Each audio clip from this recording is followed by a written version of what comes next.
छत्रपति शिवाजी महाराज केवल एक योद्धा नहीं थे, वे एक महान विचार थे।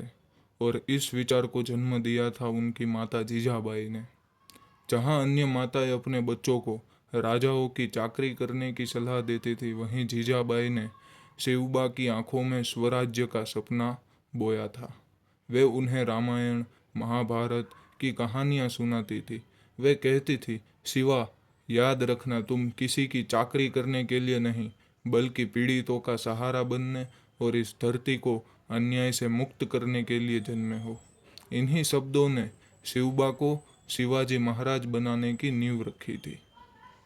संस्कारों के साथ साथ उन्हें रणभूमि के लिए भी तैयार किया गया था। उनके गुरु दादोजी कोंडदेव ने उन्हें केवल किताबी ज्ञान नहीं, बल्कि तलवारबाजी, घुड़सवारी और प्रशासन की बारीकियां सिखाई।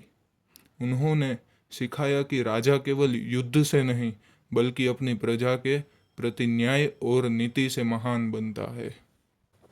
शिवाजी महाराज जानते थे कि आज़ादी अकेले नहीं जीती जाती।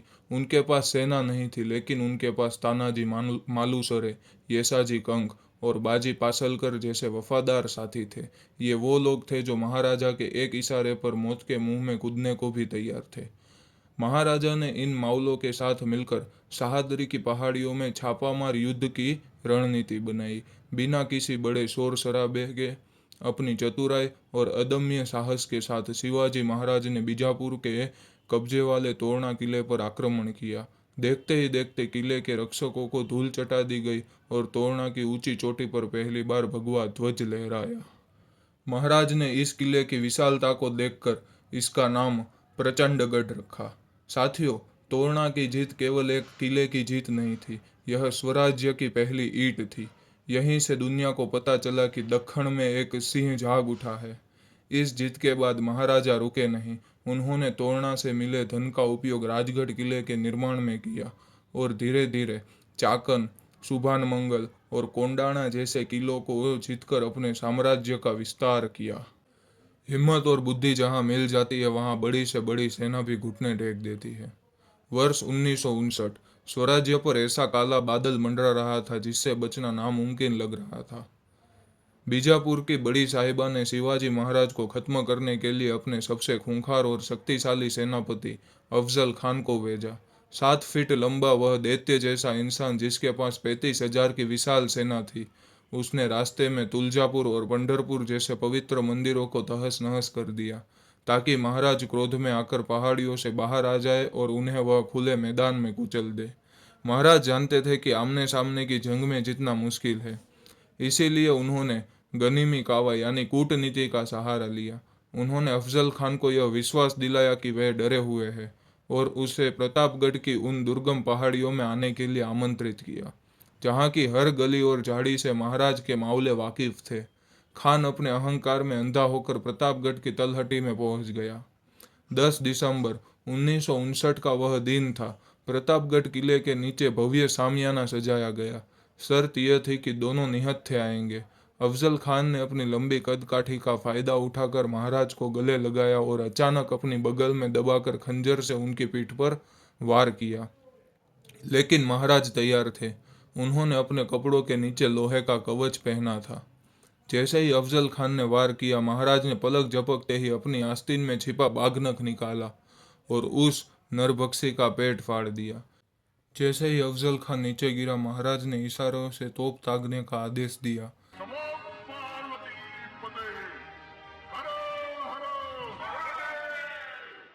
झाड़ियों में छिपे तानाजी मालुसरे और येसाजी कंक जैसे वीर माउलों ने बीजापुर की 35,000 की सेना पर ऐसा हमला किया कि उन्हें भागने का रास्ता तक नहीं मिला। वह विशाल सेना जंगल में काट फेंक दी गई। साथियों, अफजल खान का वध केवल एक दुश्मन का अंत नहीं था, बल्कि यह संदेश था, अधर्म चाहे कितना भी बड़ा क्यों ना हो, धर्म और बुद्धि के सामने उसे हारना ही पड़ता है। साल 1660 की वह मूसलाधार बारिश वाली रात याद कीजिए। शिवाजी महाराज पन्हाला किले में सीधी जोहार की विशाल सेना से घिरे हुए थे। महीनों से घेरा टूट नहीं रहा था। तब महाराज ने एक योजना बनाई। वे आधी रात को 600 सैनिकों के साथ किले से बाहर निकल गए। लेकिन दुश्मन को महाराज की यह योजना के बारे में पता चल गया और फिर क्या, हजारों की सेना महाराज के पीछे लग गई। तब सामने आए वीर बाजी प्रभु देश पांडे। उन्होंने महाराज से कहा, राजे, आप विशालगढ़ पहुंचिए। इन दर्रों को मैं और मेरे 300 मावले तब तक रोक कर रखेंगे जब तक आपका कोई संकेत न मिल जाए। वह युद्ध नहीं, महासंग्राम था। एक तरफ हजारों की सेना और दूसरी तरफ मात्र 300 भूखे प्यासे मावले।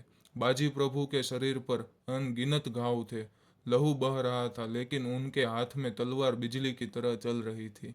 जब तक विशालगढ़ से तोप की आवाज नहीं आई, बाजी प्रभु ने अपनी अंतिम सांस नहीं छोड़ी। उनके रक्त से वह मिट्टी पावन हो गई। इसलिए आज हम उसे घोड़खिंड नहीं बल्कि पावन खिंड कहते हैं। अब बात करते हैं उस घटना की जिसने औरंगजेब की सत्ता को हिलाकर रख दिया। औरंगजेब का मामा शाइस्ता खान 1 लाख की सेना लेकर पुणे के लाल महल में ऐशो आराम कर रहा था। उसे लगा कि शिवाजी अब डर गए, लेकिन महाराज डरते नहीं, वे योजना बनाते हैं। केवल 400 सैनिकों के साथ एक शादी की टोली के भेष में महाराज पुणे के अंदर घुस गए।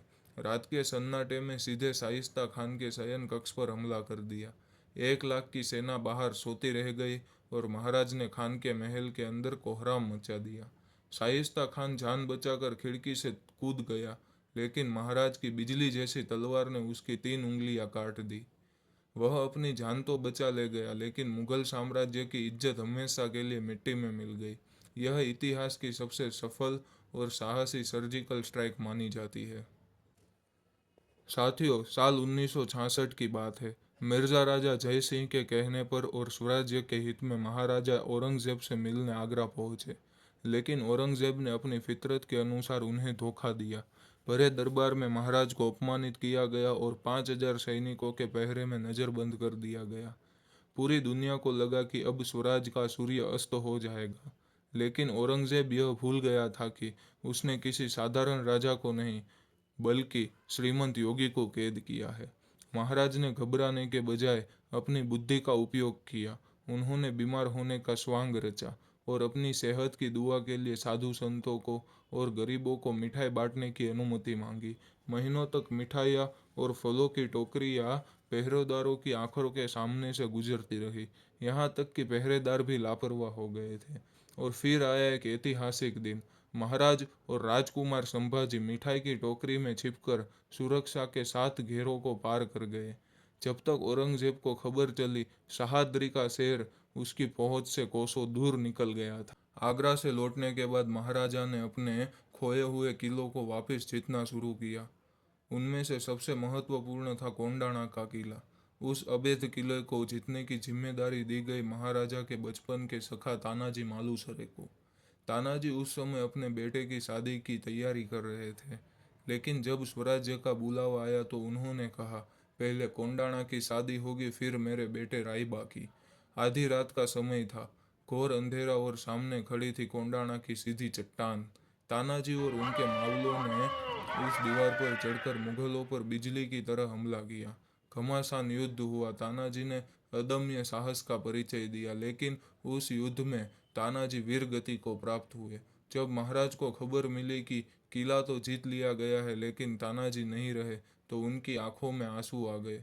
उन्होंने भारी मन से इतिहास के वे अमर शब्द कहे, गढ़ आला पर सिंह गेला। गढ़ तो आ गया पर मेरा सिंह चला गया। उन्हीं के सम्मान में कोंडाणा का नाम बदलकर सिंहगढ़ रखा गया। 6 जून 1974 का वह दिन इतिहास के पन्नों पर स्वर्ण अक्षर से लिखा गया है। रायगढ़ के दुर्ग पर जेठ शुक्ल त्रयोदशी के पावन अवसर पर काशी के विद्वान पंडित गागा भट्ट ने पवित्र नदी के जल से महाराज का राज्याभिषेक किया। वह केवल एक व्यक्ति का राज्याभिषेक नहीं था, बल्कि हिंदवी स्वराज्य की आधिकारिक घोषणा थी। उसी दिन शिवबा छत्रपति शिवाजी महाराज कहलाए। उन्होंने अपनी मुद्रा शिवराय जारी की और शासन में फारसी के प्रभाव को हटाकर मराठी और संस्कृति राजभाषा को पुनर्जीवित किया। यह संदेश था कि अब भारत का भाग्य भारतीय स्वयं लिखेंगे। महाराज केवल युद्ध जीतना नहीं जानते थे, वे जानते थे कि एक राष्ट्र को अमर कैसे बनाया जाता है। उन्होंने ताड़ दिया था कि विदेशी दुश्मन समुद्र के रास्ते आ रहे हैं। उन्होंने डच, पोर्तुगीज और अंग्रेजों को रोकने के लिए भारत की पहली शक्तिशाली नौसेना बनाई और सिंधु दुर्ग जैसे अवैध जल दुर्गों का निर्माण किया। महाराज के राज्य में दुश्मन की स्त्रियों को भी माँ और बहन का दर्जा दिया जाता था। उनके सख्त नियम थे कि युद्ध में किसी भी महिला या बच्चों को हाथ नहीं लगाया जाएगा। सुशासन के लिए उन्होंने 8 मंत्रियों की एक विशेष परिषद बनाई, जिसे अष्टप्रधान मंडल कहा जाता है। यह आधुनिक कैबिनेट प्रणाली का सबसे शुरुआती और सफल उदाहरण था। जैसा कि कहा गया है, शिवाजी महाराज केवल एक राजा नहीं थे, वे एक संस्कृति थे। उन्होंने हमें सिखाया कि स्वराज्य केवल सत्ता हथियाने का नाम नहीं है, बल्कि यह अपने स्वाभिमान, अपनी भाषा और धर्म की रक्षा का नाम